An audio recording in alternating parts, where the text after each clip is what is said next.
오늘은 마태복음 8장 14절로 22절 말씀 가지고 인자는 머리 숙일 곳이 없다, 이런 주제로 말씀을 나누겠습니다.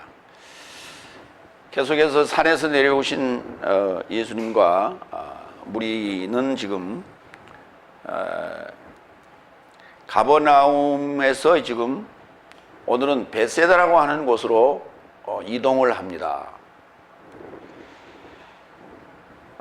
여기는 지금 벳세다라는 장소가 나와 있지 않은데 여러 가지 정황을 살펴보면 그것이 벳세다라고 하는 곳으로 우리가 이해가 되는데요.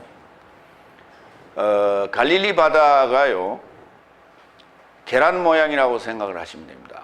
계란 모양에 둥근 쪽이 있고 뾰족한 쪽이 있는데, 둥근 쪽을 위쪽으로 놓으시고 뾰족한 쪽을 아래쪽으로 놓으시면 그것이 지도를 볼 때의 갈릴리 바다의 모양입니다.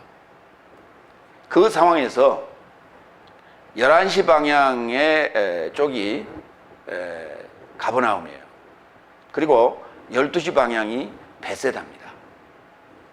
오늘 이제 가버나움에서 백부장을 만났고 지난주에, 오늘은 이제 베드로의 장모의 베드로 집에 가서 장모를 만나게 되는데, 그곳이 바로 벳세다예요. 왜냐하면 장모님의 집이라고 하는 게 아니라 베드로의 집에 장모님이 계셨어요. 그러니까 아마 사위 집에 와서 있었던 모양이에요. 근데 왜 사위 집에 왔는데 열병이 났을까? 오늘 이제 그 얘기를 좀 하겠습니다.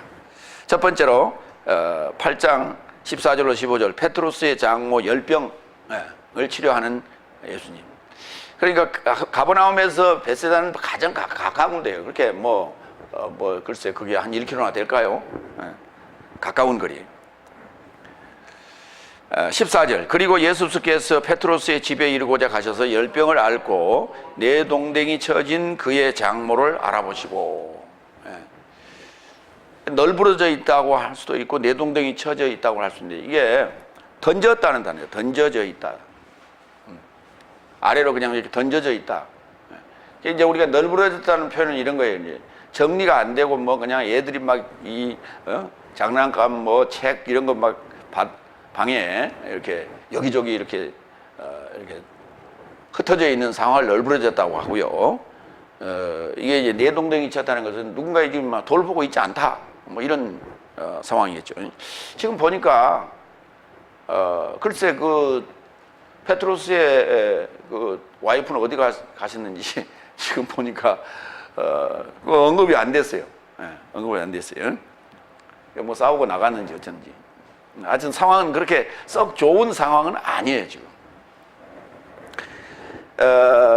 이 장모라는 단어는 이제 펜테라, 그래서 펜테라, 부인의 모친, 이렇게 돼 있는데, 중요한 건 오늘 지금 열병을 앓고 있었다는 거예요. 열병, 열이 나는 병. 열병은 뭐가 있을까요? 감기, 말라리아. 그 말라리아가 열병으로 알았으면 죽었죠. 글쎄 갈릴리 지역에 말라리아가 많았을까요? 그런 얘기는 별로 없어요. 아프리카에 주로 말라리아가 있기 때문에. 우리나라에서 유행병, 열병은 뭐가 있어요? 장티푸스? 장티푸스는 열도 나고 설사하고 그러죠.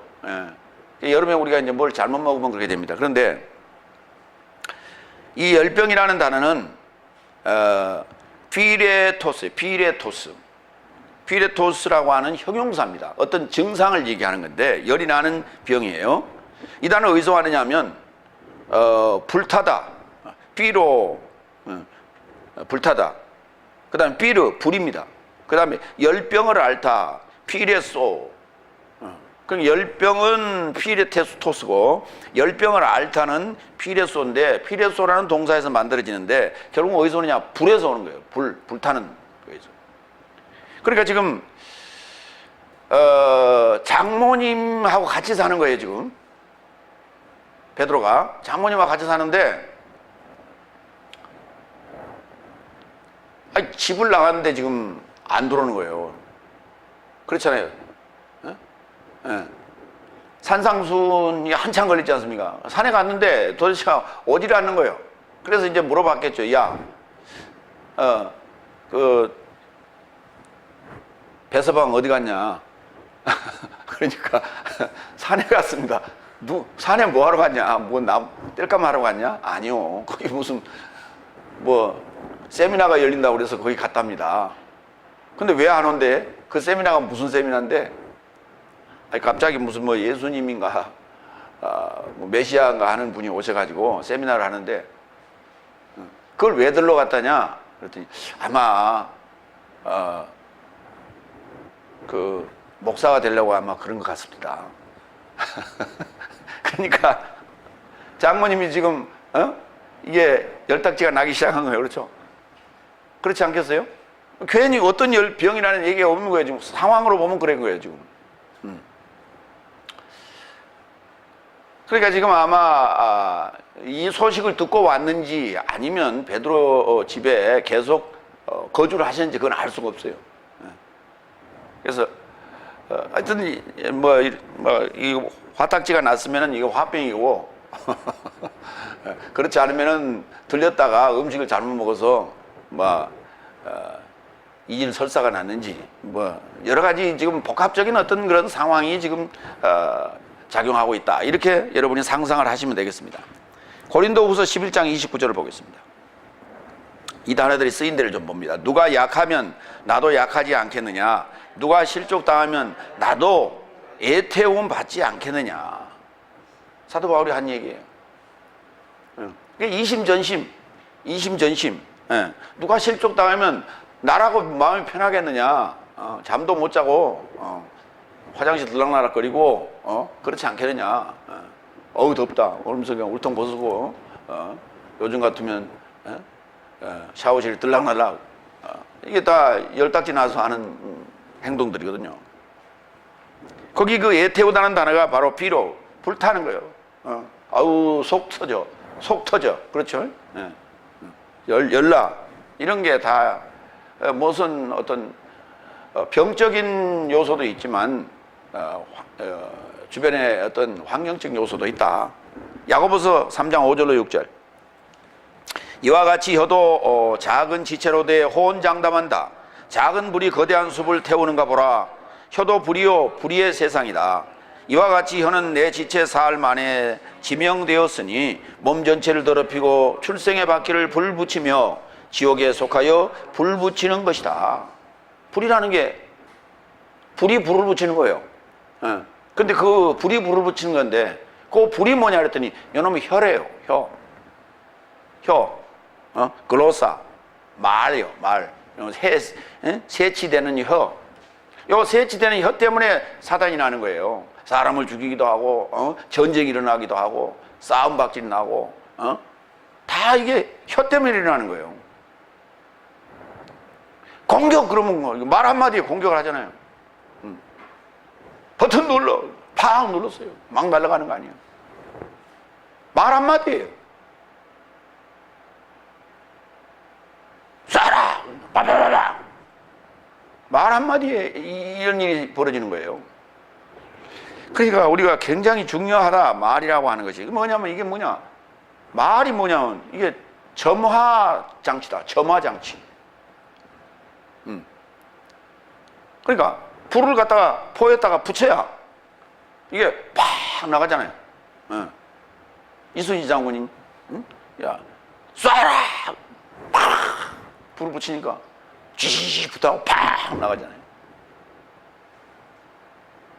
그러니까 우리가 지금 말한다는 거 이게 뭐냐면 포 쏘는 거예요. 지금 이게 점화가 돼서 지금 나가는 거예요. 그러니까 이게 지금 세균에 의한 열병이 아니라면 요거 때문에요. 요 혀 때문에 지금 일어나는 병이에요. 이게 열딱지 나는 거예요. 근데 왜 그 장모님하고 딸하고는 맨날 싸우죠? 장모님하고 사위하고 잘 안 싸워요. 그렇죠? 딸하고 장모님하고 둘이 싸워요. 그렇죠? 근데 누구 때문에 싸우는 거예요? 사실 장모님하고 친정 엄마하고 딸하고 둘이 싸울 일은 별로 없어요. 없는데 사이 때문에 싸우는 거예요. 사이 때문에. 그게. 그 사이하고는 안 싸운다고. 그 사이가 그게 그 왜 둘이 싸우지? 자기 때문에 싸우지는 모르고. 그렇잖아요. 주책 바가지들이라. 두 번째로 갑니다. 15절. 그녀의 손에 접촉하자 열병이 그녀를 놔줬고 그녀가 일으킴을 받고 저 삶에게 봉사하더라. 이게 그러니까 이게 복잡한 상황이에요. 이게 지금 열병이 그녀를 놔줬대요. 열병이 그녀를 놔줬대요. 그러니까 열병이 떠났다는 얘기가 되는 거죠.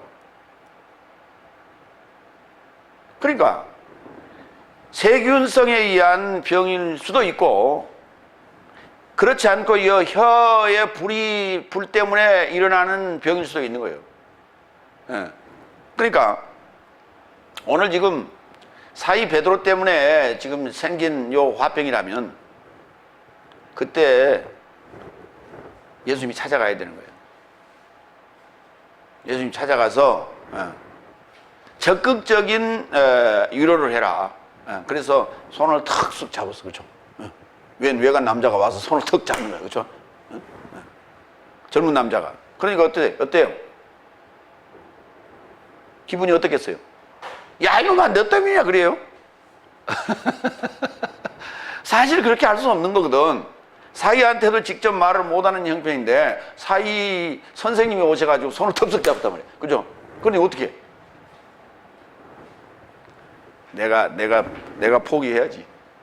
내가 포기해야지. 우리가 이게 이제 적극적인 공세다. 그러니까 열병이 그녀를 놔주고 그녀가 스스로 일어났어요. 아니 이질설사 앓다가 갑자기 그게 벌떡 일어날 수 있어요? 기진맥진하고 그게 왜냐면 탈수가 오거든요. 그래서 벌떡 일어날 수가 없어요. 근데 일어났어요. 에게이로 하고 그리고 일어나서 봉사하더라 그랬어요. 그러니까 지금 베드로의 와이프는 어디로 가보고 없어요. 지금. 아마 지금 한바탕 하고 친구 집에 가버렸는지 없는가 봐. 그래고 장모님이 일어나서 봉사하더라 그랬어요. 디카이오네오 했어요. 디아코네오 했어요. 요한복음 4장 46절로 52절 한번 보겠습니다. 그러므로 예수께서 또다시 갈릴라이아 가나에 이르고자 오셨으니 물을 포도주로 만드신 곳이라. 어떤 왕족이 있었는데 그의 아들이 가버나움 안에서 병을 앓더라. 그가 유대로부터 갈릴라이에 이르고자 안착한 것을 듣고 그를 향해 떠나가서 그의 아들을 고치려고 그가 내려가자고 간청하더라. 왜냐하면 그가 죽으려 하기 때문이더라. 그런즉 예수께서 그를 향하여 언급하되 만일 내 삶이 표적과 기사를 보지 못했다면 결코 믿지 않겠지. 왕족이 그를 향해 말하되 주여 내 아이 죽기 전에 내려가소서 명령을 합니다. 예수께서 그에게 말씀하시되 가라 내 아들이 살았다. 그러자 그 사람이 예수께서 그에게 언급하신 말씀으로 믿고 가더라. 그래서 그가 내려가는데 그 종 삶이 벌써 그와 마주쳐 말하되 당신의 아이가 살았다는 것을 보고하였다. 그런즉 그가 저 삶에게 회복을 얻은 시각을 물었더니 저 삶이 그에게 어제 7시에 열병이 그를 놔줬다고 언급하였다. 상당한 거리가 있었던 거예요.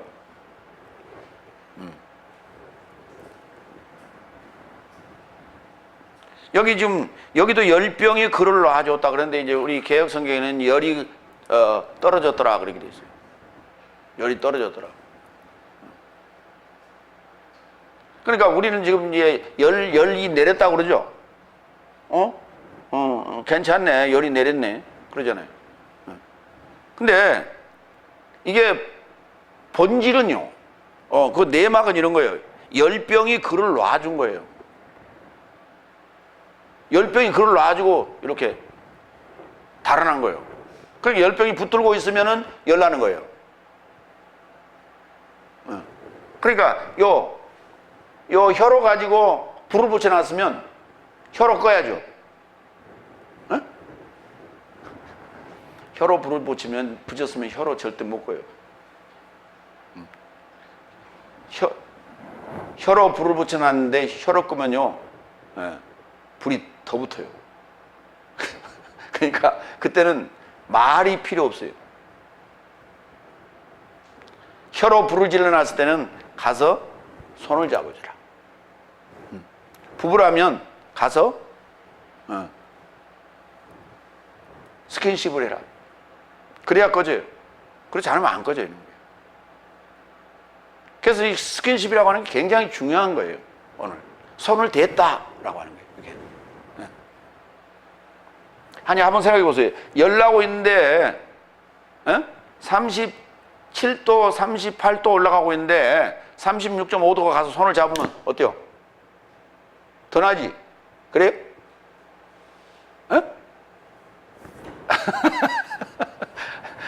식지요. 38도, 36.5도와 38도가 있는데 38도에다 36.5도를 갖다 손을 대면 38도가 요리 전이가 돼가지고 식지요. 이해가 되세요? 그러니까 이제 그런 뭐 과학적인 얘기가 아니라, 그게 말로 불 지르는 건 말로는 절대 못 끝나. 100마디 얘기를 해서 1호를 해보세요. 이거 꺼지나? 다른 게 필요 없어요.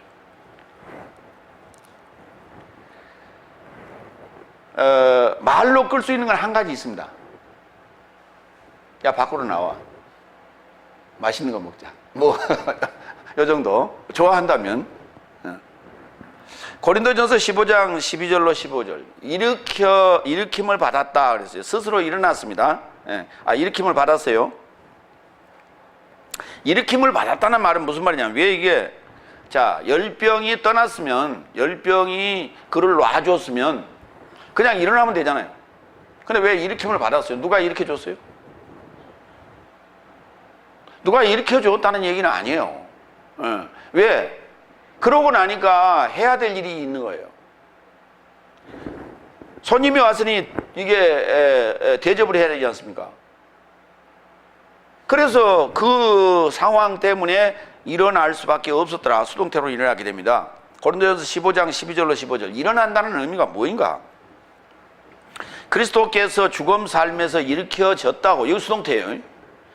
선포되거든. 네 삶 안에 어떤 삶이 죽음 삶에 부활이 없다고 어찌 말하느냐. 그러니까 일으켜졌다는 것이 곧 부활이라는 거예요. 그럼 일으켜졌다는 단어는 에게이로라는 단어고, 여기 부활이라는 단어는 아나타시스라는 단어예요. 위로 일어섰다는 얘기예요. 그 단어도. 그러니까 에게이로는 누워있다가 또는 잠에서 죽었다가 깨어나는 입장이에요. 제정신이 들어간 거죠. 그걸 우리가 에게이로라 하고, 부활이라는 단어는 아나타시스라고 해서 아니스템이라고 하는 단어예요. 그게 위로 일어서다. 그 누워있다가 자빠졌다가 일어서는 거예요. 이걸 부활이라고 하는 거예요. 그러니까 죽음 삶에 부활이 없다고 어찌 말하느냐. 만일 죽음 삶에 부활이 없다면 그리스도스도 일으켜지지 못한 것이다. 그리스도께서 만일 일으켜지지 못한 것이면 내 삶의 선포는 아마도 헛것이요, 또한 내 삶의 믿음도 헛것이며, 또한 그리스도를 일으켰다는 하나님의 역행하여 증언하였던 내 삶이 하나님의 거짓 증인된 삶으로 발견되므로 하나님은 그를 일으키지 못하였으니 비록 죽음 삶일지라도 아마 일으켜지지 못한다. 그러니까 중요한 거는 지금 이게 14절이에요. 그리스도께서 만일 일으켜지지 못한 것이면 내 삶의 선포는 헛것이고, 내가 지금까지 한 얘기는 다 헛것이고, 또한 네 삶의 믿음도 헛것이다. 우리가 갖는 믿음이라고 하는 것이, 믿음으로 우리가 구원받는다고 하잖아요. 믿음으로 구원받는데 그 구원받은 증거가 뭐냐고요. 그 증거가 뭐예요? 죽으면 갈 건데요, 천국에. 그게 증거예요? 그건 미래예요. 미래에 있을 일입니다. 미래에 있을 일은 증거가 안 돼요. 그거는 증거로 채택 안 된다고. 증거물이 안 되는 거예요. 그건 이미 증거물은 갖고 있어야 되는 거예요. 그 증거물이라는 게 뭐냐? 부활이에요. 이게 믿는 자에게 당연히 따르는 일이 부활이에요. 그럼 부활이라는 얘기가 지금 자기 안에 이루어져야 돼. 이게 증명되어야 돼. 부활이라는 게 의심이 없어야 돼. 증명이 되어 있어야 돼. 그래야 그걸 증거물로 채택할 수가 있어. 그걸 증거물로 제시할 수가 있는 거예요. 그게. 그 제시하는 걸 우리가 증언이라 하는 거예요. 미래에 있을 어떤 이야기들을 내가 하는 게 이게 증언이 아니고, 우리는 전부 이야기만 하고 있어요. 지금 예수 전하는 것도 이야기, 설교도 이야기, 미래에 있을 것도 전부 이야기. 다 확실한 게 하나도 없어. 이루어진 증명된 게 하나도 없어. 그러니까 이야기를 하고 있는 게 그게 증언이 아니라니까. 그건 이야기지. 들은 이야기, 읽은 이야기. 믿음이라는 것은 반드시 뭐가 지금 현재 있어야 된다? 부활. 부활이라는 게 있어야 돼. 부활. 그럼 부활이 이루어지려면 부활한 사람이 누구예요? 예수님밖에 더 있어요. 근데 그게 나의 부활이 돼야 한다 이 말이에요. 그러려면은 예수님의 탄생에 대한 문제가 해결돼야 돼. 첫째. 그래야 이 부활이라는 문제가 해결되고, 그 다음에 재림이라는 문제도 덩달아 해결되게 되는 거예요. 그 세 가지를 우리는 복음이라 하는 거예요. 그걸 복음이라 하는데, 그것이 나에게 이루어졌을 때 복음화 그렇게 얘기해요. 다 같이 복음화. 그러니까 내가 복음화가 돼야 이게 믿음의 이게 증거예요. 이게 믿음의 증거를 내놓을 수 있어. 그러니까 믿음이라는 걸 증명을 내가 해야만이 그걸로 증거로 쓸 수 있는 거예요. 그거를 내놓는 걸 증언이라고 해. 이해가 됩니까?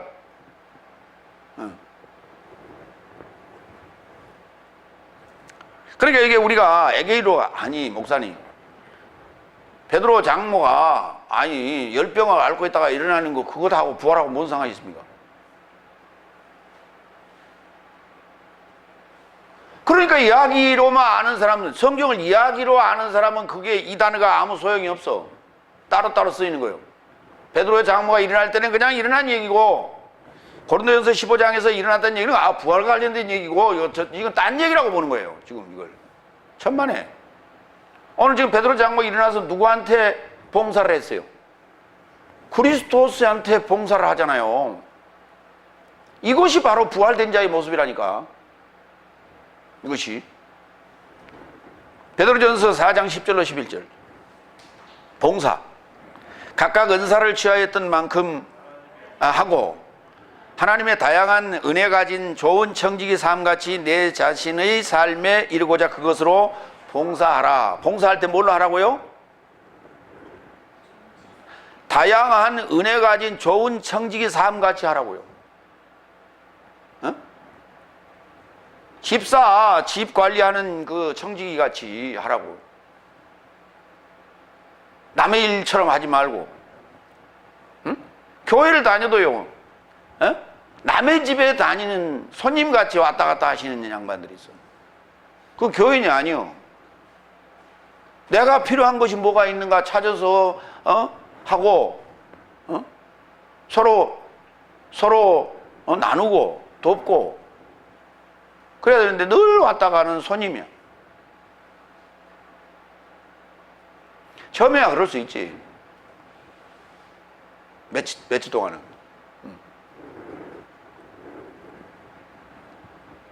11절. 누군가 말하거든 하나님의 말씀 삶을 전한 것 같이 하고. 말할 때 어떻게 하라고요? 하나님의 말씀 삶을 전하는 것 같이 하라고. 하나님이 전하는 것 같이 하라고.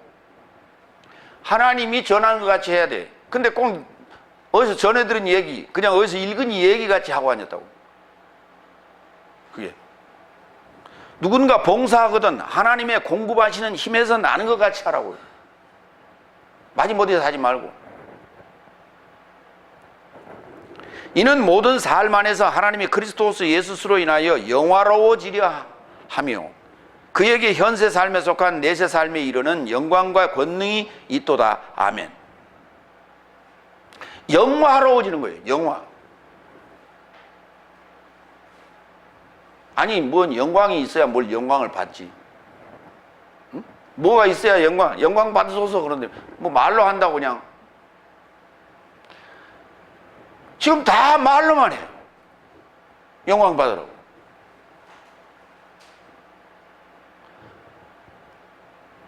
영광스러워야 돼. 그렇죠? 응?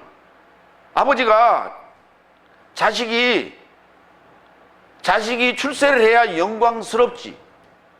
근데 아들이 맨날 말만 하는 거야. 야, 너 언제 취직하니? 아이, 아버지 영광 받으세요.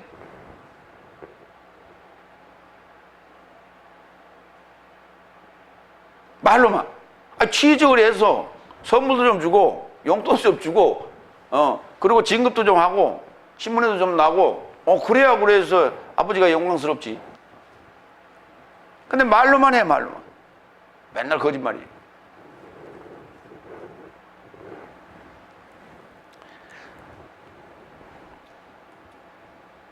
하나님의 공급하신 힘에서 나는 것 같이 알아 그랬어요. 그에게 현세 삶에 속한 내세 삶에 이르는 영광과 권능이 있도다. 그 얘기예요. 현세 삶에 속한 내세 삶. 내세 삶이 현세 삶하고 끊어지는 것이 아니라 현세 삶에 속해 있어요. 그러면 내세 삶을 현세 삶으로 끌어당겨야죠. 그렇죠? 그렇잖아요. 근데 우리는 현세 삶이 끝나면 내세 삶으로 들어간다고 생각하고 있어요. 그거는 세상 법칙입니다. 이게 물리학적 사고방식이에요. 그러나 우리는 지금 성경의 하나님을 논하는 것은 물리학이 아니에요. 제4의 세계라고요. 4차원의 세계란 말이에요. 이게.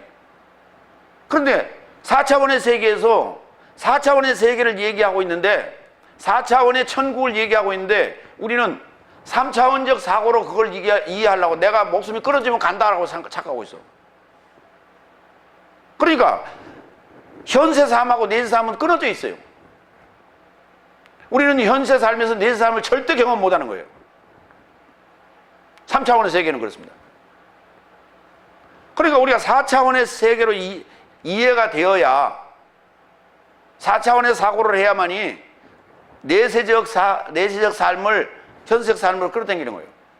내세적 삶을 현세적 삶으로 끌어당기면 과거도 사라지고 미래도 사라지고 다 사라져요. 뭐만 남냐? 현재만 남습니다. 이 현재만 남는 게 뭐냐면 그게 하나님이에요. 이게 하나님.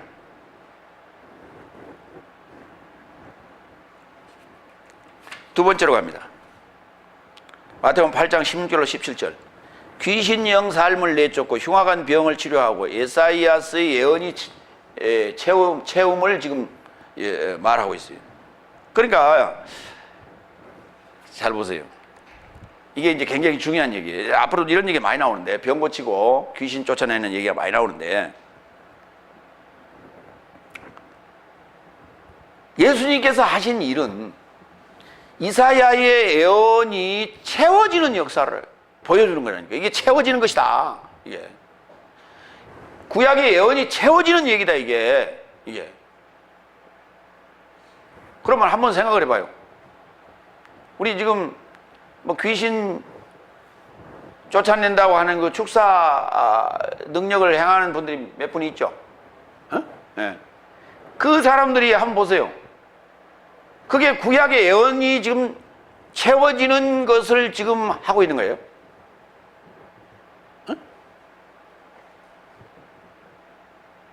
구약의 예언이 채워지면 그 다음 단계로 진행을 해나가야 돼요. 단계로 진행을 해나가야 돼요. 예수님께서는 구약의 예언을 채워가시면서 어디로 갔어요? 십자가를 갔죠. 그렇잖아요. 그래서 죽으시고 부활하셨잖아요. 이렇게 단계적으로 진행해 나가는 거예요 지금. 그런데 잘 보여. 귀신론, 귀신을 쫓아냈어요. 그렇죠. 수없이 쫓아냈어요. 그렇죠. 그런데 뭐로 진행을 해 나갔어요? 뭘로 진행했어요? 귀신을 쫓아냈어요. 그랬어요. 교회를 엄청나게 크게 지었어. 그것도 모자라서 다 부시고 새로 지었어. 엄청나게 크게. 그렇게 지어놓고 나서 이제 아들한테 물려주고 은퇴를 했어요. 근데 이런저런 얘기들이 막 들려오는 거예요. 구설수들이. 안 좋은 얘기들. 예. 그래 이제 그런가 보다 그랬어요.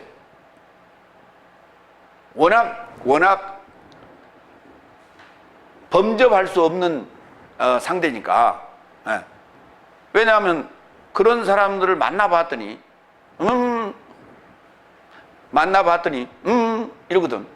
그러니까 그 증거가 불분명하잖아. 그게 참 애매한 거거든, 그게. 예. 그래서 그걸 얘기를 못하고 있었는데 무슨 일이 터졌는가?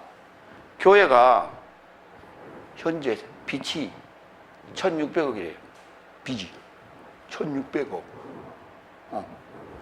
지금 서초동에 있는 그 사랑의 교회가 얼마 들었다고요? 건축비가? 3,200억 들었답니다. 그럼 그거 딱 절반이에요, 지금. 그렇죠? 절반.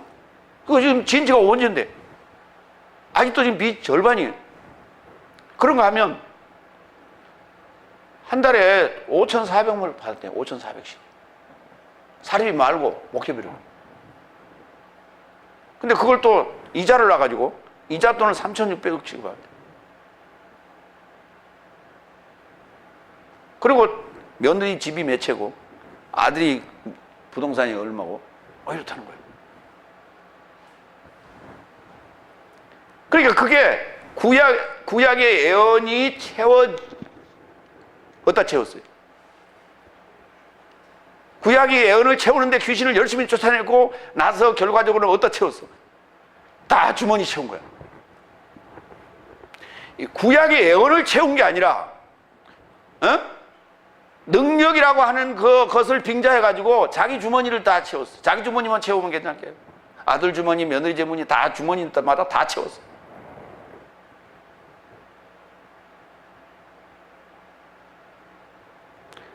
며느리가 나타날 때마다 사모님이지 한 번도 두 번째 보이는 옷이 없었다는 거예요. 두 번 입고 나타나는 법이 없었어. 박모 씨 같이.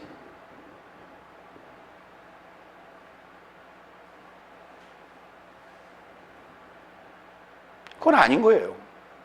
그건 아닌 거예요.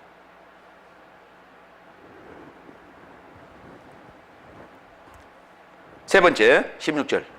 그런데 저물게 되자 귀신 들린 많은 삶을 그에게 드리고자 말씀으로 영삶을 내쫓으시고 모든 흉악하게 가진 모든 삶을 치료하셨으니 말씀으로 쫓아냈어요. 근데 여러분 보니까 어떻게 합니까? 귀신 쫓는데 보니까 머리 툭툭툭툭 치고 다니죠.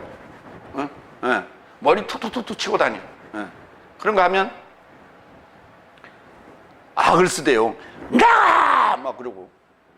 그러니까 놀래갖고 나가겠더라고.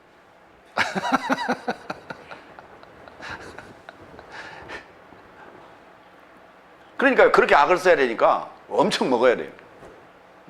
여기 지금 강서구 88 체육관 쪽에서도 지금 뭐 그런 그 사역을 하는 양반이 있는데 그 양반이 옛날 호리호리 했거든. 아주 날씬했어요. 무슨 오래배 같이 그렇게 생겼는데 지금 보니까요, 굉장히 몸이 나왔어요. 목도 이렇게 퉁퉁. 왜? 에너지가 딸리죠. 그렇게 악을 쓰니.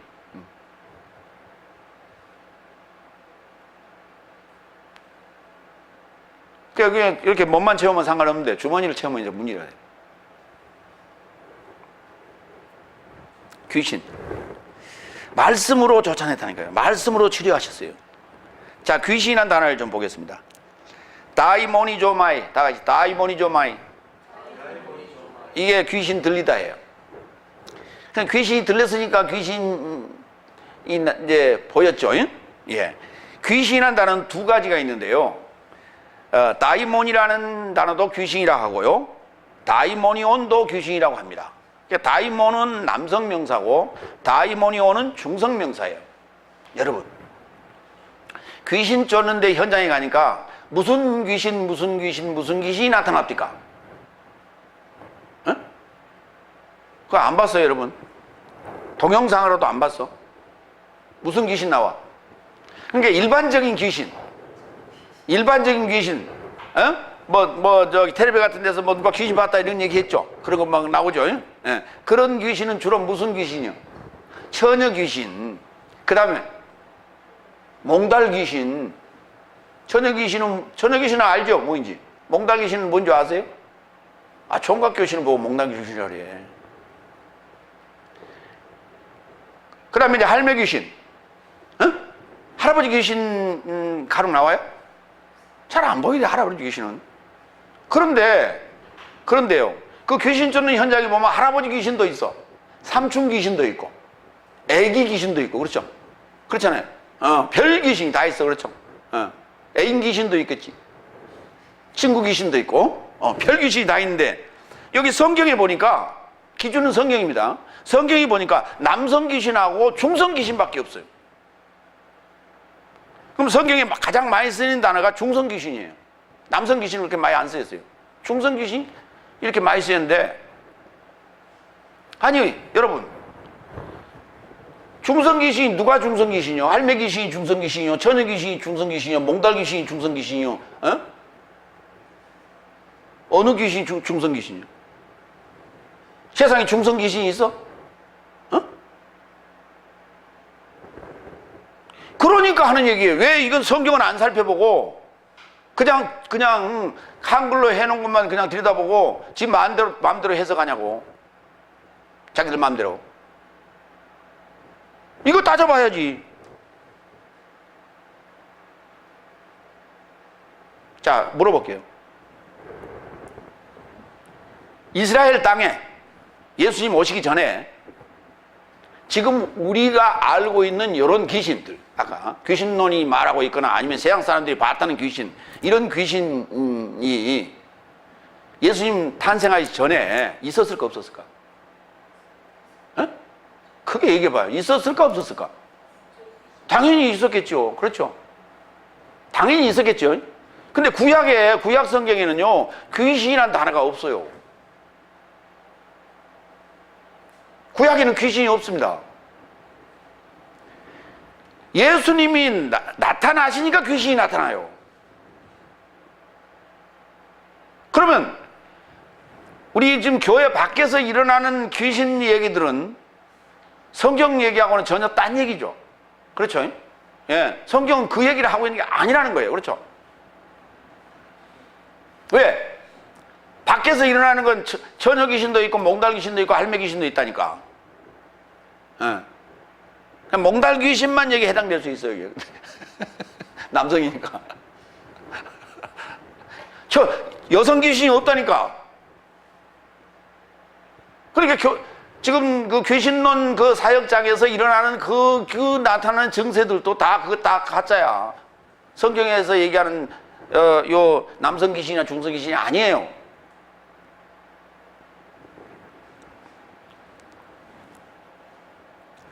계시록 16장 14절. 이제 귀신에 대해서 좀 살펴보죠.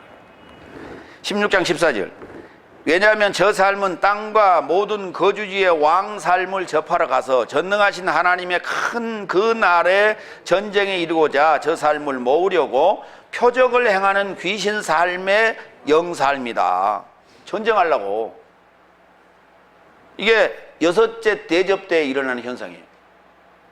6대 대접을 쏟는데, 6째 대접이라고 하는 것을 쏟는데 일어나는 현상이에요.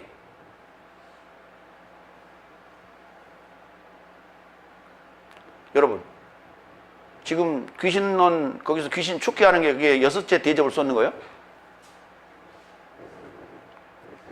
그런데 표적을 행하는 귀신 삶의 영이 지금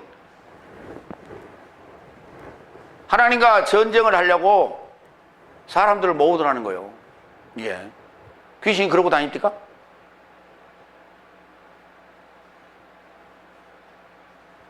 지금 귀신론에서 얘기하는 그 사람 안에 들어있는 그 귀신은요, 아무런 역사도 못해요. 그거 하나 붙들고 있어요. 그거. 여기 이 표적을 행하는 요 귀신이 여기 다이모니온 남성 이게 남성 명사예요. 그 다음에 일곱째 대접으로 갈까요? 계시록 18장 2절. 그리고 그가 힘 안에서 큰 음성으로 외쳐 말하되 무너졌다, 큰 바빌론이 무너졌도다. 귀신 삶의 거주지와 모든 더러운 영의 감옥과 모든 더럽고 미움 받는 받은 새의 감옥이 되었다. 바빌론이 귀신 삶의 거주지라니까요. 귀신 삶은, 요 남성 귀신 삶은 바벨론에 있어요.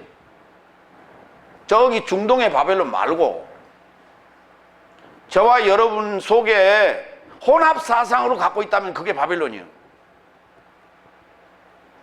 온전히 복음으로 정리되지 않고 이것저것 짬뽕으로 갖고 있다면 그게 바벨론이에요. 그게 바로 귀신 들린 삶이에요. 귀신이 지금 지배하고 있는 거예요. 남성 귀신이 지배하고 있는 거예요. 그러니까 그건 대접 쏟아야 돼요. 응? 요렇게 대접으로 쏟아야 돼. 에? 그죠? 근데 이래갖고 이게 나가, 이래갖고 나가냐고.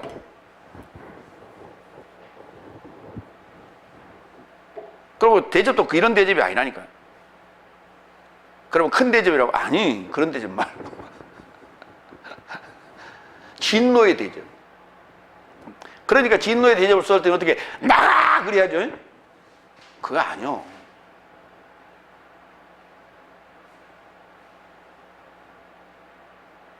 여러분 한번 생각해 보세요. 귀신을 쫓아냈어. 귀신이 나갔어.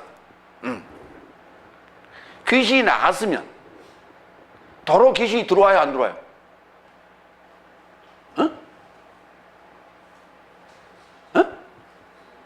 그러니까 예수님이 쫓아냈는데 귀신 들어왔다 그랬어, 안 들어왔다 그랬어? 안 들어왔어요. 그렇죠. 예수님이 쫓은 건 안 들어왔어요. 그렇죠?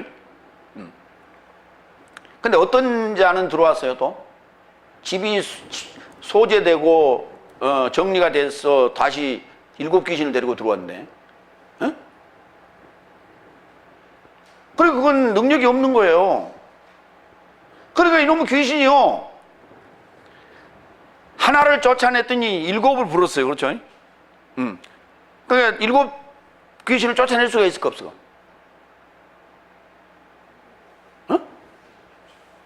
군대 귀신 7이나 되는 귀신이 나갈까 못 나갈까? 그러니까 맨날 붙어 있는 거예요. 그게 거기 귀신이 나갔으면 거기 뭐야? 나가 있어. 다른 데 가야지. 맨날 귀신만 쫓고 있는데 거기 와서 맨날 뭘 그렇게 한두 번이지 구경하는 것도 한 1년 정도 구경하면 됐지. 더 이상 뭘 오고 있어. 다른 데로 가야지. 귀신 나갔는데. 근데 계속 가서 이러고 있어. 그리고 심심하면 또 머리 갖다 들이미고. 그런데 하나가 나갔는데 7이 나간 거 봤어요, 여러분? 그 다음에 두 번째 할 때? 그럼 7을 내쫓았으면 또 몇 명 들어와? 또 14이 들어온다고?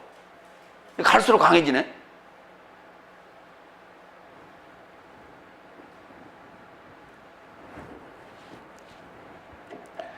앞뒤가 좀 맞아야지. 아무리 계산해도 앞뒤가 안 맞아요. 그게 중독성이에요, 그것도. 중독.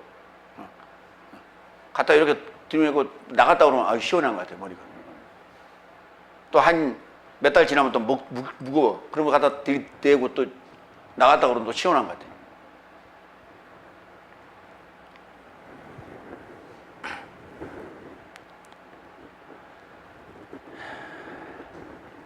고린도전서 10장 20절로 21절. 그러나 열국이 제사하는 것은 귀신 삶에게 제사하는 것이요 하나님께 제사치 않으니 나는 네 삶이 귀신 삶에 교제하게 되길 원치 않노라. 네 삶은 주의 잔과 귀신 삶의 잔을 마실 수 없는 것은 주의 상과 귀신의 상에 참여할 수 없습니다. 그러니까 귀신을 섬기든지 하나님을 섬기든지 해라, 그 말이에요. 둘 중에 하나. 그러니까 열국은 안 믿는 자들이죠. 하나님을 모르는 자들. 잘 보세요. 유대인은 열국이 아니에요. 유대인은 열국은 아닌데 궁극적으로 결과론적으로는 열국이나 마찬가지예요. 뭐 하다면 하나님을 제대로 알지 못하고 있다면, 하나님을 제대로 알지 못하고 있다면 그는 지금 바벨론이에요. 하나님과 귀신의 잔을 동시에 마시고 있는 거고, 하나님과 귀신에게 지금 참여하고 있는 거예요. 숭배하고 있는 거예요. 알지 못하니까. 그러니까 우리가 잘 알지 못할 때 어떻게 해요? 어? 잘 알면요, 요거 하나 주세요 그런다고. 그렇죠? 근데 잘 알지 못할 때는 요거 한번 줘보세요 그런다고. 그렇잖아요. 그러니까 우리가 지금 숭배의 대상을 잡을 때 잘 알면 딱 찍어서 얘기하는데, 잘 알지 못하면 어떤 게 나한테 도움을 줄지 모르잖아요. 그러니까 세상 사람들은 화급한 상황이 오면 어때요? 하나님, 예수님, 부처님, 뭐시기 막 다 들먹이잖아. 그렇죠? 그 중에 하나 걸리면, 굳이, 제입복이요?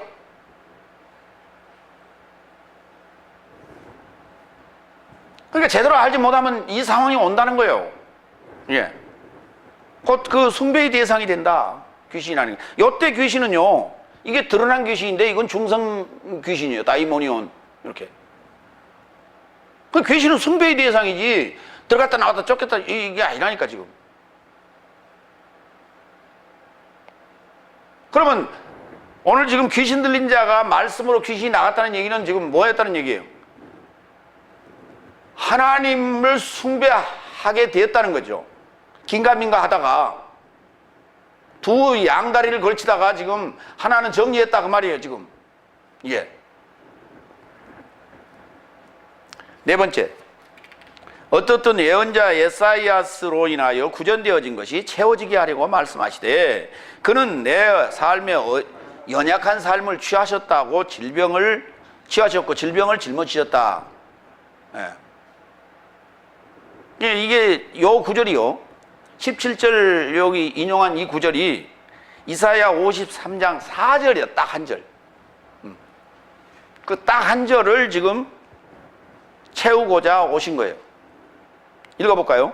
그는 실로 우리의 질병을 제거하셨고 우리의 고통을 짊어지셨거늘 우리는 생각하기를 그는 징벌을 받아서 하나님에게 맞으며 고난을 당한다 하였노라.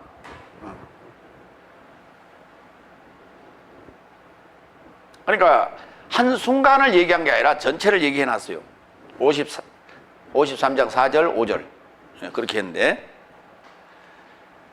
시편 41편 2절로 3절을 봅시다. 질병에 대해서 좀 봅시다. 여호와께서 저를 보호하사 살게 하시리니 저가 땅에서 행복을 누릴 것이라. 주여 저를 그 원수의 목숨 안에 맡기지 마소서. 여호와께서 병상을 붙드시고 저의 병중 그의 모든 침대를 엎으시나이다. 그러니까 결국은 질병을 누가 허락하신 거예요?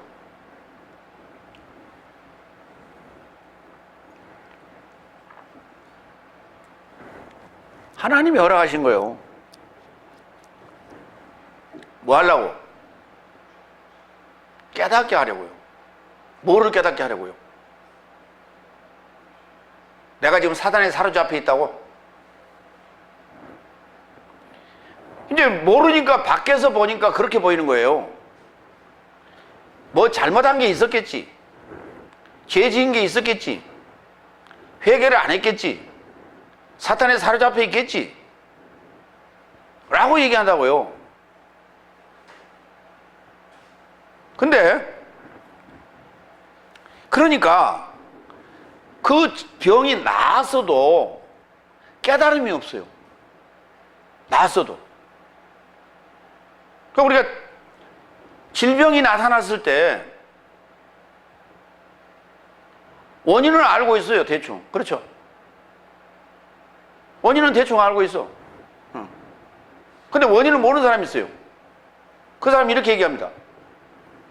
아니 신이시여, 내가 무슨 죄를 졌길래 나에게 이런 고통을 주시나이까? 이런다고. 그렇죠?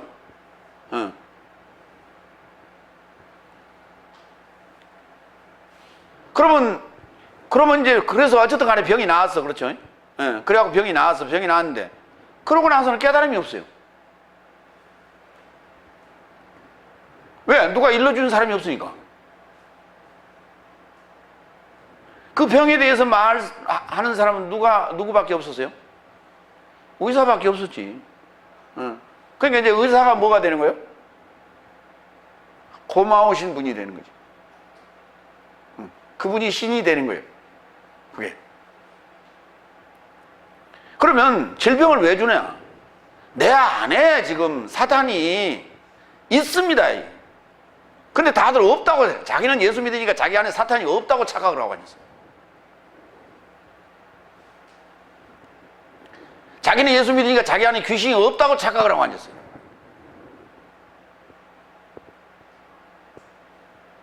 요 귀신은요, 요 사탄은요, 이게 언제 끝나느냐? 일곱째 날에 해결돼요. 그러니까 다섯째 날에 속한 사람, 지금 여섯째 날, 여러분 지금 여섯째 날에 지금 가고 있는데, 다섯째 날에 속한 사람들은 당연히 귀신과 하나님과 겸상하는 거예요. 그래도 몰라. 자기는 지금 귀신이 없다고 착각하고 있고, 자기는 사탄에 사로잡혀 있지 않다고 착각하고 있어요.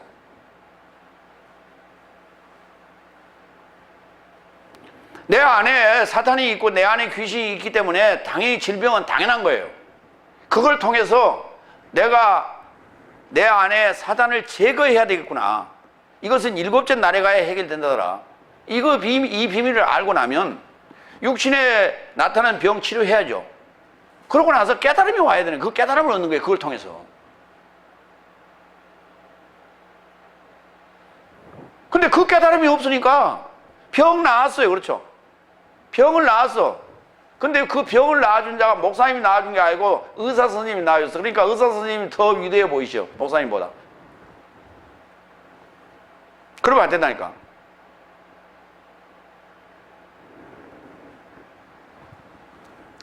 성경에 예수님께서 암 나았다는 얘기 있어, 없어? 응?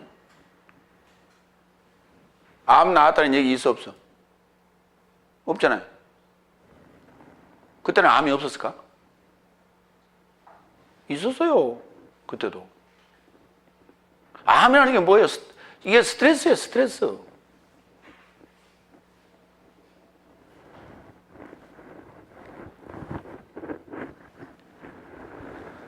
전도서로 갑니다.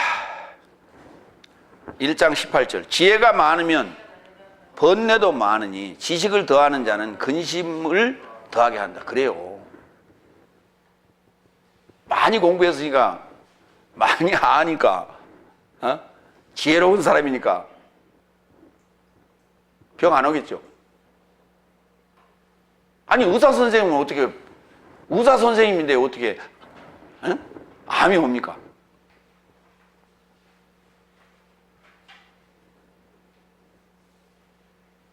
유명한 의사 선생님이라니까. 그것도 암 전문의. 여기 어디요? 그 국립암센터 있죠? 어디입니까? 일산. 거기에 계신 분은 그 암 전문이에요. 근데 그분은 암하고 같이 살아요.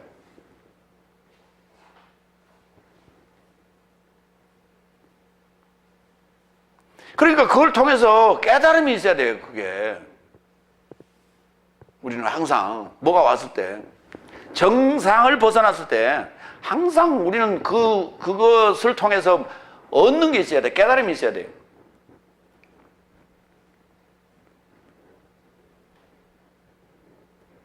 내 안에 무엇이 함께 있다? 사단이 함께 있다니까. 그래서 일곱째 날 가기 전까지는 나를 계속 괴롭히게 돼 있어요.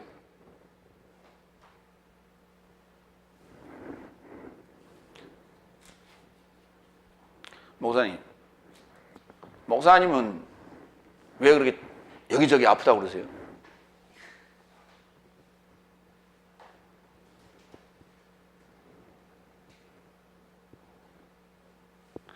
아니, 나이 먹으면 아프게 돼 있어요.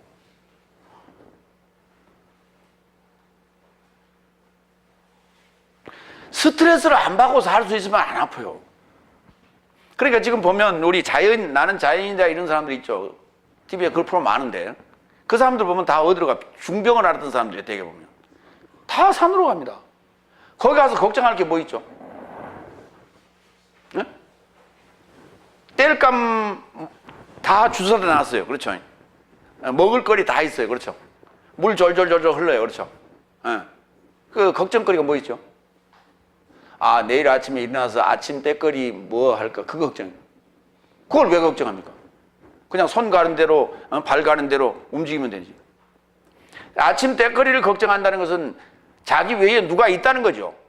그렇죠? 그리고 내가 해야 될 일이라는 거예요. 그러니까 걱정거리가 되는 거예요. 그렇죠?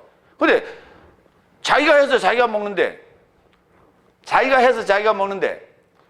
꼭 밥그릇에다 밥을 퍼야 되고, 국그릇에다 국을 꼭 떠야 됩니까?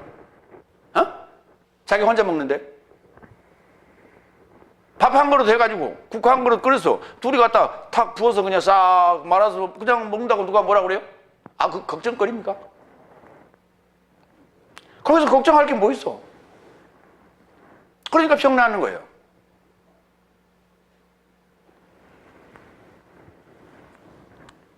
그러니까 우리가 보편적으로 생각할 게 있고 차원 높게 생각할 게 있고 그래서 그런 거예요. 세 번째, 8장 18절로 22절. 인자는 머리 숙일 곳이 없다. 우리 개혁성경에는 인자는 머리 둘 곳이 없다 그렇게 돼 있죠. 여러분, 머리 둘 곳은 어떤 곳입니까? 자는 곳입니까? 아니면 쉬는 곳입니까? 아니면 죽는 곳입니까?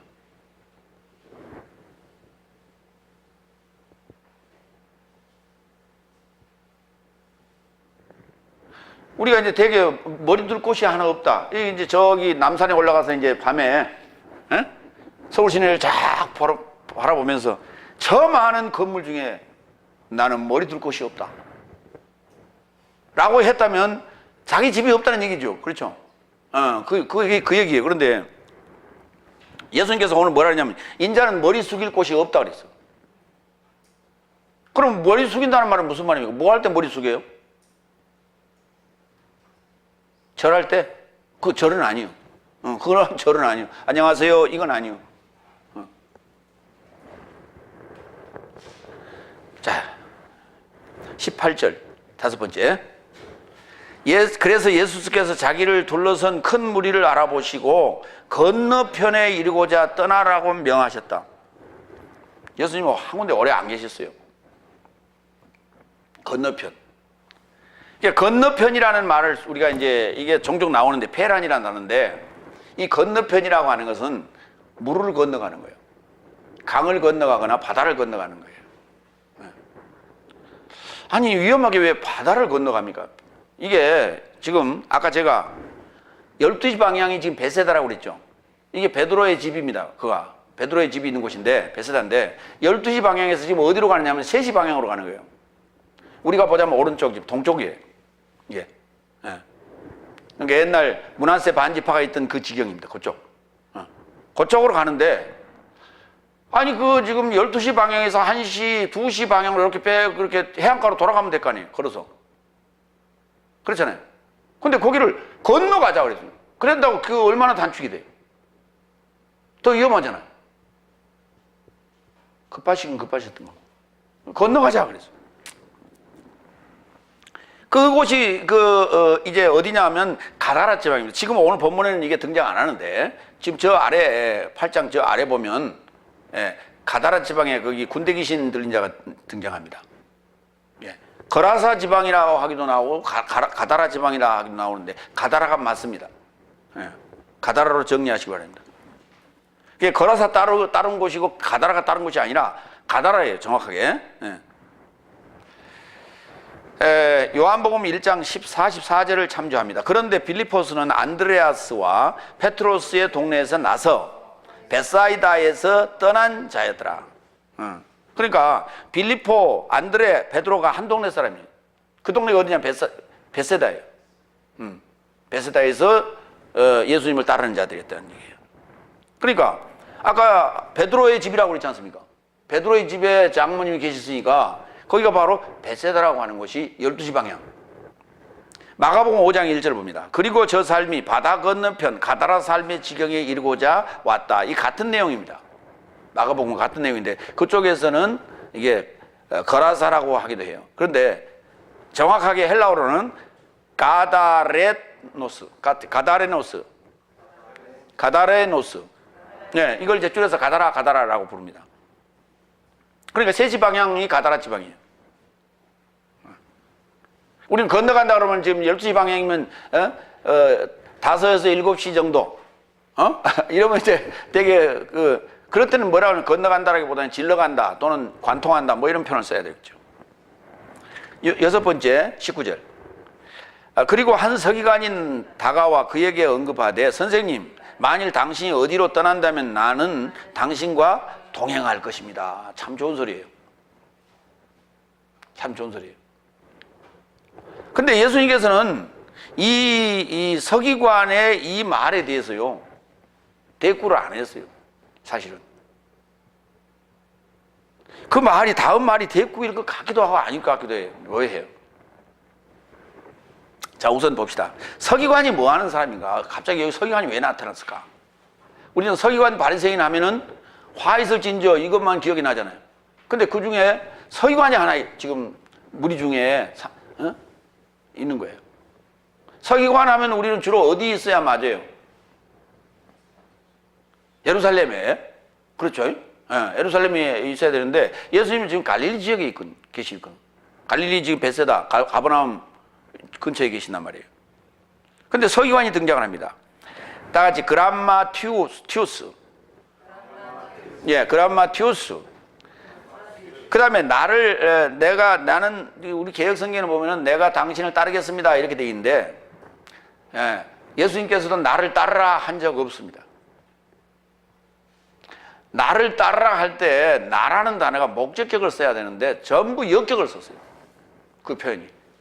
그러면 나와 동행하자는 단어예요. 이 단어가. 그래서 동행한다는 단어는 아콜루테오라는 단어입니다. 자, 우선 서기관에 대해서 살펴봅니다. 서기관은 그라포, 기록하다라는 쓰다 또는 기록하다라는 동사에서 출발합니다. 그래서 쓰여진 것을 우리는 기록물이라고 그래요. 증서 또는 기록물, 그람마라고 하고요. 그 다음에 성경이라고 하는 단어도 거기서 오는데 그라페라고 해요. 성경은 여성명사, 그람마는 중성명사. 그 다음에 그 글을 쓰는 자를 우리가 서기관이라고 부릅니다. 그래서 그람마티우스, 이건 남성명사예요. 고린도 후서 3장 6절로 8절을 좀 보겠습니다.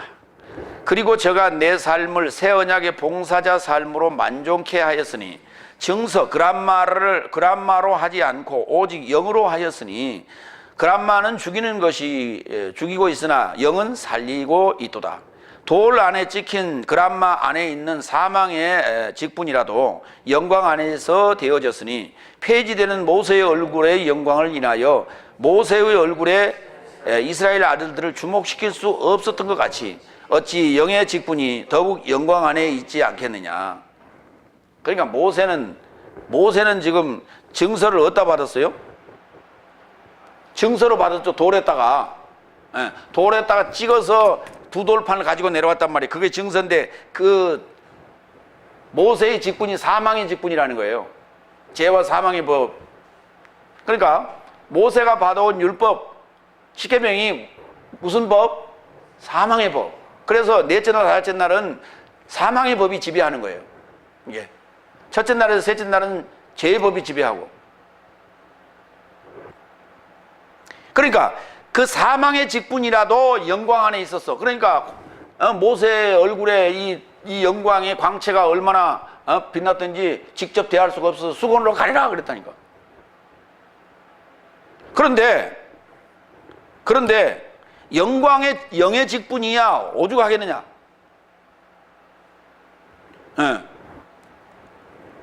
그러니까 영의 직분이가 됐든 사망의 직분이 됐든 이자들이 하는 일이 뭐냐? 봉사의 일을 하는데 무슨 봉사의 일을 하느냐? 이게 기록하는 그람마티우스 사역을 한단 말이에요. 제가 지금 여러분이라는 요 마음판에다가 돌판에 쓰는 게 아니고 마음판에다 지금 기록하고 있죠. 이게 서기관이에요. 여기 하나님 말씀을 증거하는 자, 증언하는 자, 이게 서기관이에요.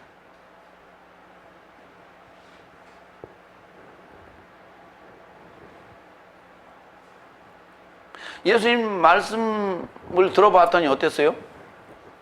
산상수훈의 말씀을 들어보니까 어떻다고 결론이 나왔어요? 권세 있는 교훈이로다 그랬단 말이에요. 어? 그러니까 권세 있는 교훈이라고 그렇게 결론을 내린 사람이 누구였을까? 그 무리 중에 이런 서기관이 있단 말이에요. 이런 서기관. 그러니까 무지랭이들이만 모인 게 아니라는 거예요. 그 중에 베드로를 비롯한 제자들도 다 뭐였어요? 그들도 사역자들이에요. 그들도 전도자들이에요, 다.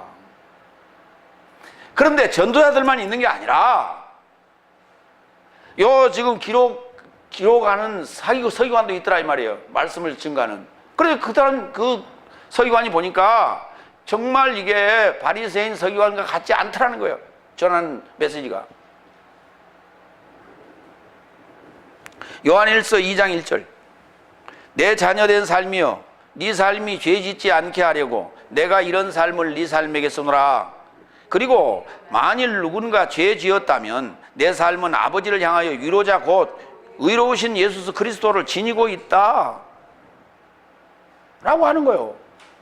그러니까 해결될 수 있다는 거예요, 이 죄 문제. 그러니까 여기 지금 요한일서는 사도 요한이 썼죠. 근데 그가 뭐라 그랬어요? 내가 이런 삶을 네 삶에게 쓰노라, 기록하노라, 그 말, 그라프하노라. 그러면 사도 요한도 뭐예요? 서기관이란 말이니까.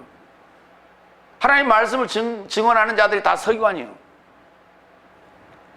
근데 그 사람들을 일컬어 이제 우리가 목회자 그래요. 그렇죠? 네, 목회자 그러는데 이 목사님들의 특징이 뭐냐?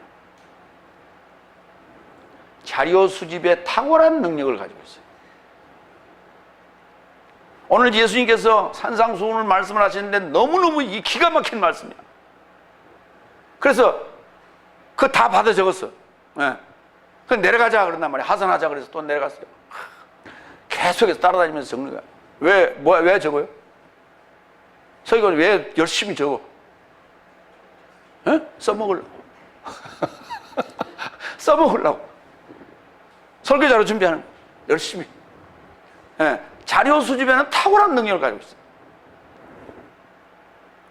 그러니까 무슨 말이냐면 예수님의 12제자 중에 서기관인 출신이 있어요, 없어요? 없잖아요. 예수님은 그 서기관이 정말 필요했을 거예요, 정말. 왜? 그 서기관이 정말 예수님의 제자가 되었더라면 사도 바울을, 사울을 부를 이유가 없었어요. 그렇잖아요. 근데 그 서기관은 지금은 여기는 나타나는데 뒤에 가면서 존재가 없어요.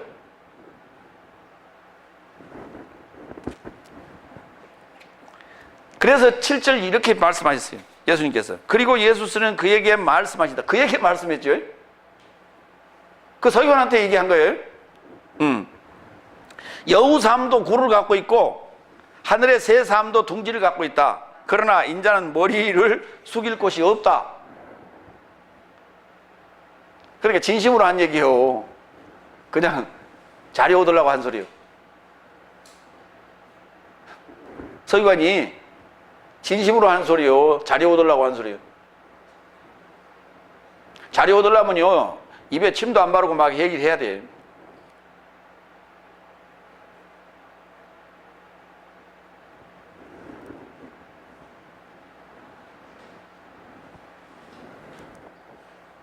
그러니까 우리는 아무리 입에 침 안 바르고 막 얘기를 해도 안 줍니다.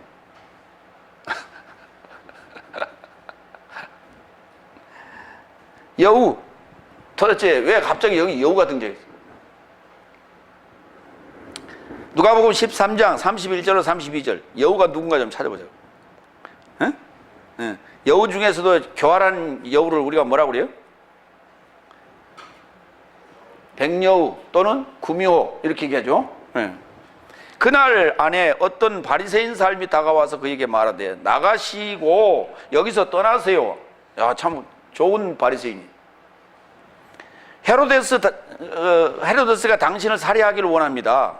예수는 저 삶에게 언급하셨다. 가서 저 여우에게 언급하라. 그러니까 그 여우가 누구예요? 헤롯이 여우 맞죠? 오늘과 내일은 내가 귀신 사람을 쫓아내고 치유를 완료하고 셋째는 완전해진다. 그러니까 오늘 내일은 내가 할 일을 하는다. 내가 할 일을 한다. 그러니까 당연히 내는 지금 어때요? 죽게 돼 있다. 이게 내 지금 임무다. 내가 온 목적이다, 이게. 근데 너는 지금 인간적으로 보면 굉장히 나를 좀 생각해 주는 것 같지만 사실은 하나님의 일을 방해하고 있는 것이다.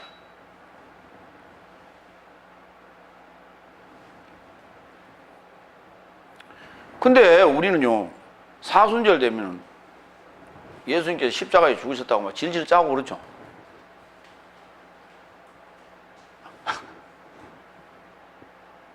그건 하나님 일을 지금 방해하고 있는 거예요. 그렇죠?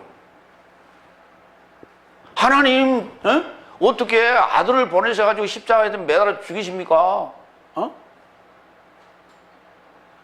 너무하십니다. 다들 그러고 있는 거예요. 왜냐하면 성경이 그렇게 써놨어요. 예수님께서 십자가에서 운명하시면서 뭐라고 그랬어요? 엘리 엘리 라마 사바크타니. 그리고 번역을 어떻게 했어요? 하나님은 어찌하여 나를 버리셨나이까?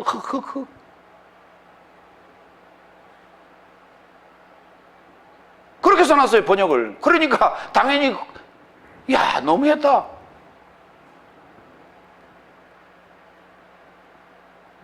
조금 이따 부활할 거지만. 그래, 얼마나 아프셨을까? 그러니까 죽으시려면 그냥 단방에 죽으시든지. 그 고통을 당하게 하시고.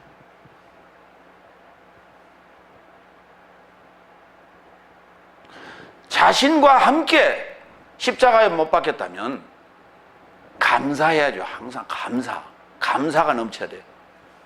질질 짤 게 아니라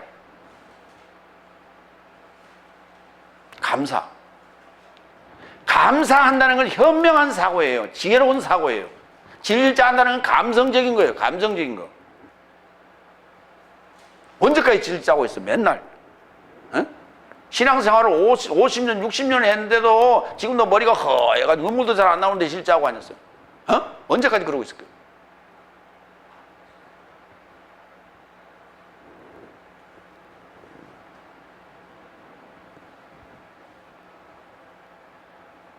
새 좀 볼까요? 새. 펜테이노스. 다 같이 펜테이노스. 예. 펜테이노스. 어때요? 펜테이노스 이렇게 읽으니까 새라는 느낌이 옵니까? 좀 안 오죠? 마가복음 4장 4절, 4장 4절 그리고 15절로 넘어갑니다. 뿌림 안에 뭔가 발생했는데 어떤 씨는 길가에 떨어짐에 하늘에 나는 새 삶이 와서 그것을 먹어버렸다. 예. 그래서 이제 네 밭이 나오잖아요. 그래서 이제 길가밭에 대해서 설명을 합니다. 15절. 말씀이 길가에 뿌려졌다는 것은 이런 삶이니 저 삶이 들었을 때에 사탄이 즉시 와서 저 삶의 마음 안에 뿌려진 말씀을 제거한다. 사탄이 어디서 왔을까요? 여러분 지금 하나님의 말씀을 지금 딱 들었는데 요때 이걸 읽는 순간에 갑자기 뭔 딴 생각이 났어. 그렇죠? 갑자기 딴 생각이 나가지고 잠깐 멈췄는데 그 사탄이 주워갔다고 이제 그 소리만 들리는 거예요. 그렇죠? 사탄이 와서 뺏어가 버렸대. 새가 와서 물어가 버렸다는 거예요. 그러니까 새가 와서 물어갔다는 얘기는 무슨 말입니까? 저 밖에 있는 게 샥 와서 나를 홀리고 뺏어가 버렸어요. 그렇죠? 딴 생각을 집어넣어가지고. 그러니까 사탄이 저 밖에 있다가 왔다가 딴 생각을 해서 순간적으로 뺏어갔어 지금. 그렇죠? 그럼 도로 읽으면 되지.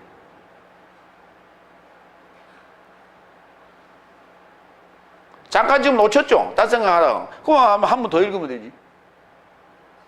그러면 다시 뺏어온 거예요? 다시 뿌린 거지? 자, 문제는 그거예요. 사탄은 밖에 있지 않습니다. 이걸 이제 이렇게 새로 비유를 하니까 밖에 있다고 생각을 하는 거예요. 하늘과 땅은 내 안에 있다니까. 하늘과 땅은 내 안에 있는데 사단이라는 새가 와서 주워갔다는 얘기는 하늘의 새예요. 그렇죠? 그럼 하늘의 새니까 사단이라니까. 땅의 새는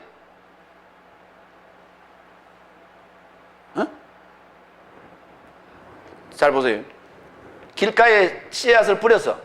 근데 닭이 와서 쪼아가 버렸어. 닭이 와서 쪼아가 버렸어. 그러면 그게 사단이가 아니에요. 대답해봐. 사단이가 아니에요.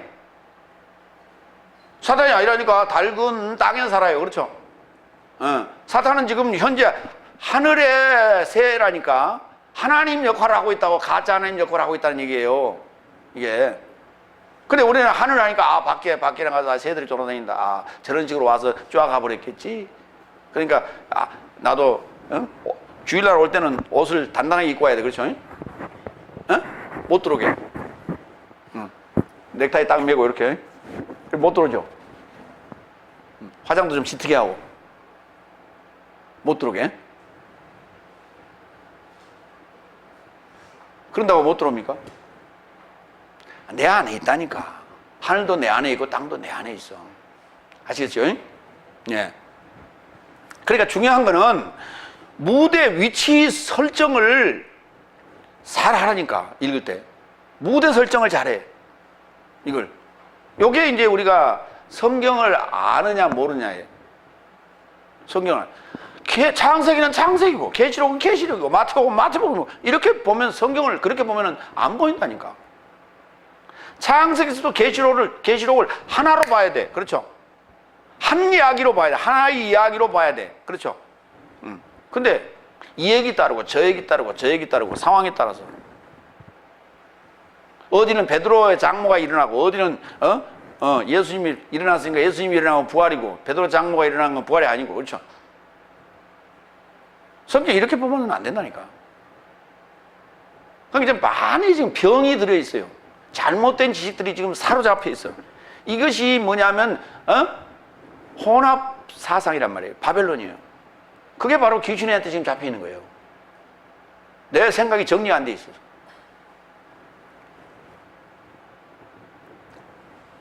요한복음 19장 30절.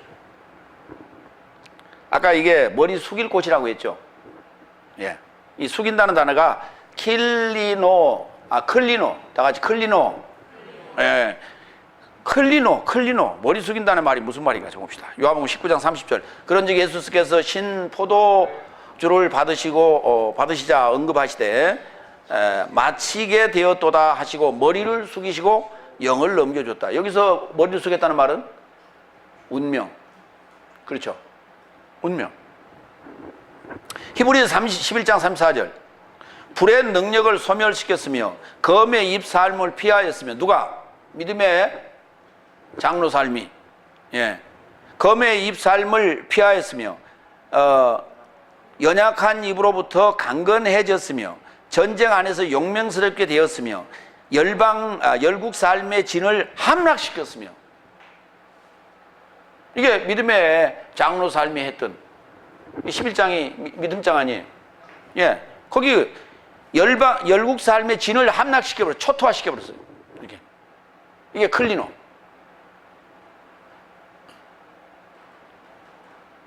누가복음 9장 14절. 왜냐하면 장정 삶이 5천 삶쯤 있더라. 그런데 그는 그의 제자 삶을 향하여 언급하시되 저 삶을 50삶을 뽑아 화합 삶으로 앉히라. 그러니까 여기 이제 50명씩 이렇게 떼지어 앉히라 그려놨어요. 그렇죠? 그 떼지어라는 단어, 이 단어가 클리시아의 명사예요. 클리노의 명사. 그러면 50명씩 떼지어 하는데 서로 뭐하고? 아니 그러니까 한번 생각해 봐요. 여러분 요 지금 그 저녁 식사 지금 해야 되잖아요. 그죠? 근데 그렇게 50명씩 이렇게 모닥모닥 모여 있을 이유가 뭐 있어? 쭉 이렇게 열지어서 앉아 있으면 쭉 지나가면서 그냥 주면 각자 알아서 식사하시면 되지.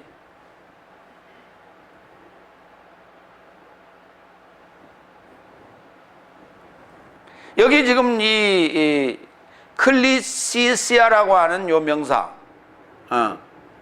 그러니까 이게 숙인다는 단어 아니에요. 숙임 아닙니까? 명사로 가면. 그러니까 서로가 서로를 뭐예요?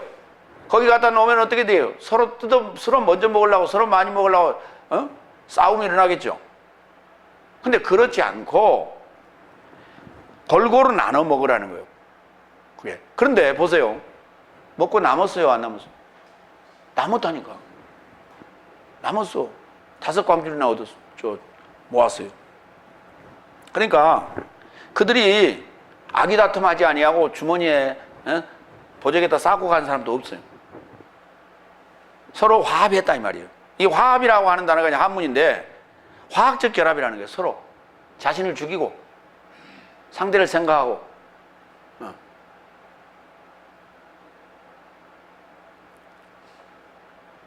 그러니까 이게 이제 세상 모임과 우리 교회 안에서의 모임의 차이예요.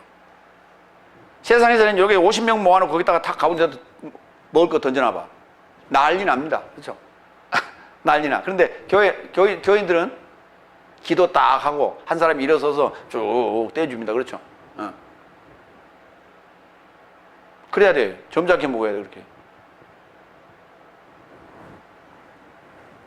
에베소 4장 15절 머리 좀 갑니다. 내 삶이 사랑 안에서 참되어서 모든 삶을 그에 이르게 자랄지니 그는 머리이신 그리스도스시다. 그러니까 예수님께서 머리를 숙인다는 얘기는 그리스도스를 얻다가 메시아 이 기름 부음을 얻다가 잠재우고 싶다는 거예요. 어딘가. 근데 이제 다음 주에 언급될 그 이하의 성경 구절에 보면 무슨 얘기가 등장하냐면 배를 탑니다. 이제 건너가기 위해서 배를 타는데 예수님께서 고나여, 여기 나옵니다. 8장 24절. 그리고 보니 바다 안에 큰 요동이 발생했다. 파도에 의해 배를 덮을 것 같이 되었음에도 그는 주무시더라. 이걸 지금 원하고 계신 거예요? 이걸 찾았던 거예요? 예수님께서?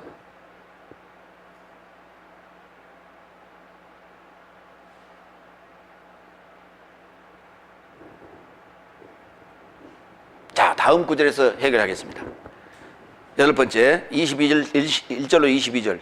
그러자 그의 제자 삶에서 다른 이가 그에게 언급하되 주여 먼저 나의 아버지를 장례 치르게 떠나기를 나에게 허락하소서. 그러자 예수께서는 그에게 말씀하시되 자신의 죽음 삶을 저 삶이 장례 치르게 죽음 삶을 놔두고 너는 나와 동행하라. 그 22절 다시 한번 읽어봐요. 끝부분에 자신의 죽음 삶을 저 삶이 장례 치르게 죽음 삶을 놔두고 너는 나와 동행하라. 그러면 죽음 삶을 저 삶이 장례 치르게. 죽음 삶이라는 게 뭐냐면 복수예요. 저 삶이 장례를 치릅니다. 복수예요. 그런데 다른 한 친구가 뭐라고 그러냐면 나의 아버지를 장례 치르게 떠나길 나에게 허락하소서 그랬죠. 그럼 나의 아버지가 몇 명이에요? 단수 한 명 아닙니까? 그런데 예수님은 말씀하시기를 자신의 죽음 삶을, 네 아버지의 죽음 삶을 저 삶이 네 아버지가 장례 치르도록 죽음 삶을 놔두고 너는 나와 동행하라 그랬어요. 이해가 되세요? 아니 죽은 자가 어떻게 자기를 장례를 치릅니까?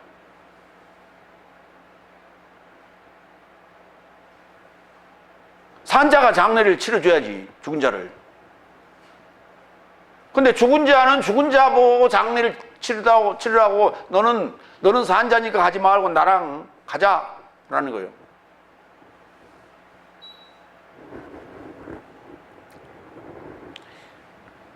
이 부분을 우리가 고지고대로 해석을 하면요, 안 믿는 분이 지금 돌아가셨어요. 교인 가족 중에. 그렇죠? 거기 가야 돼, 안 가야 돼? 목사님이 거기 가야 돼, 안 가야 돼? 가지 말아야죠.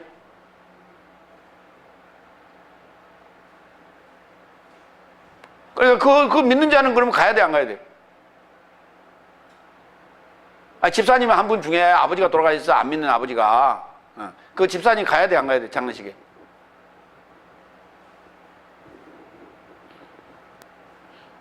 목사님, 아버님이 돌아가셨는데 좀 오셔야겠습니다. 그랬더니 예수 믿냐? 안 믿는데요. 그러니까 이 구절을 갖다 들이댔어요. 집사님도 가지 마. 그랬더니 그 다음 주에 나올까 안 나올까? 그 다음 주에는 계속 안 나왔대요. 왜 이런 위험한 말씀을 하셨을까? 예수님께서 목회하라는 얘기가 하지 말라는 거예요. 가세요. 예. 장례식장 가야 돼. 결혼식장 안 가도 장례식장 가야 돼요. 아시겠어요? 그럼요. 자, 마태복음 23장 9절. 그리고 땅에 접하여 있는 내 삶의 아버지를 초청해서는 안 된다. 왜냐하면 내 삶의 아버지는 하늘 삶 안에 계신 분이기 때문이다. 그러면 내 아버지가 하늘 삶에 계시죠? 그러면 땅에 있는 아버지가 육신의 아버지를 얘기하는 거예요? 주기도문 나왔어요, 안 나왔어요? 아니, 주기도문 지나갔어요, 안 지나갔어요? 지나갔죠? 뜻이 하늘에서 이룬 것 같이 땅에서도 이루어지다 있죠? 그러면 하늘에서 쌍수로 있는데 하늘의 주인이 쌍수로 있다가 하나가 내려왔죠, 땅으로. 그럼 땅에 내려와서 얘가 지금 뭐하고 다녔다는 얘기예요? 아버지 노릇 했다는 얘기예요. 이제 사탄을 얘기하고 있는 거예요. 사탄이. 예. 사탄이는 사탄이 보고 지그들끼리 장례 지르라 하는 얘기예요.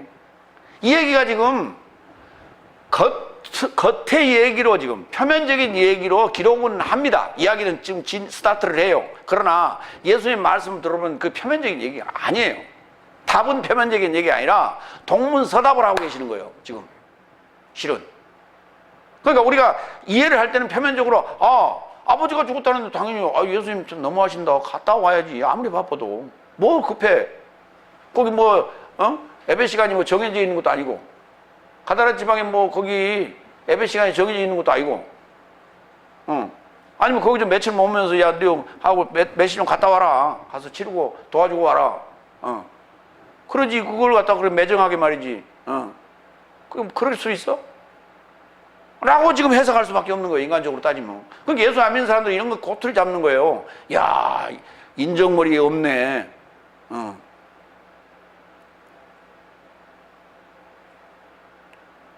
성경에 보면 인정머리 없는 데가 한두 군데가 아니에요. 그렇죠? 돌로 치라 막 이런 것도 있고.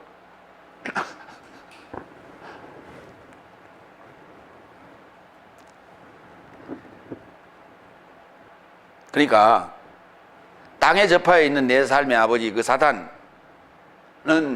죽은 자예요. 그 죽은 자는 죽은 자 보고 장례 지내라는 거예요. 시체는 시체 보고 장례를 지내라는 거예요.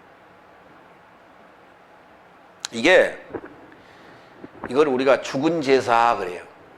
아까 귀신에게 하는 얘기입니다. 귀신의 제사하는 거예요. 그런데 예수님 뭐라 했어요? 요한복음 10장 30절 그리고 마태복음 23장 9절 왜냐하면 내 삶의 아버지는 하늘 삶 안에 계신 한 분이기 때문이다. 요한복음 10장 30절 나와 아버지는 한 삶이다. 그러니까 누가 네 아버지냐 그 말이에요. 누가 네 아버지? 죽은 아버지가 네 아버지냐 산 아버지가 네 아버지냐? 죽은 제사를 드리고 싶어 산 제사를 드리고 싶어? 이거 묻는 거예요. 그러면 이 얘기는 지금 보세요. 여기 서기관이 이 얘기 들었을까 안 들었을까? 그럼 서기관은 지금 뭔 생각했을까 그때? 너무하시네 그러고 있었어요. 아직도. 그래서 보니까 12제자 이름 나올 때 언급이 안 되대요. 언급이 안 돼요. 아까 그랬어요. 지식이 많으면 어쩌다고요? 근심이 많고 지혜가 많으면 번뇌가 많다고. 서기관 지식이 많아요. 오늘도 그래서 자료 수집하는데 열심히 했어. 마무리합니다. 열병을 앓는 장모를 문안을 합니다. 귀신 삶을 내쫓고 악한 병을 치료합니다. 이것이 뭐냐? 예언의 체험이라는 거예요. 내가 메시아라는 걸 지금 항상 이걸 증명하시는 거예요. 내가 메시아라는 걸 증명하시는 거예요. 우리는 전달하는 매개체라고 생각하면 안 돼요. 내 안에 이루어진 증거를 가지고 증명화된 걸 그걸 증거 삼아서 증언해야 되는 거예요.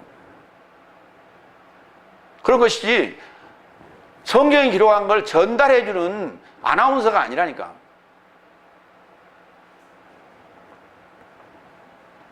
동행하겠다는 제자에게 여우와 새도 깃들일 곳이 있다. 예수님 지금 결국은 예수님 어디에 머리를 숙였어요? 십자가에서요. 십자가에서요. 예수님이 십자가에서요. 내 가슴에 얼굴을 묻고 응? 나는 울고 싶어라 이게 아니고 십자가에서 머리를 숙이셨다고. 그래서 그 십자가의 도가 우리에게는 지혜와 능력이 되는 거예요. 그래서 여기서 감정적인 요소는 빼야 되는 거예요. 철저하게 이성적이어야 돼요. 복음 앞에서.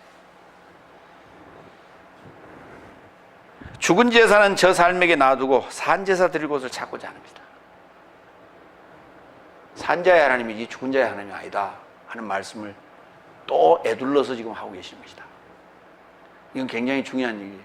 내가 산자가 안 되면 나의 하나님 아닙니다. 남의 하나님입니다. 여러분 모두가 다 산자 되기를 기도합니다. 기도하겠습니다.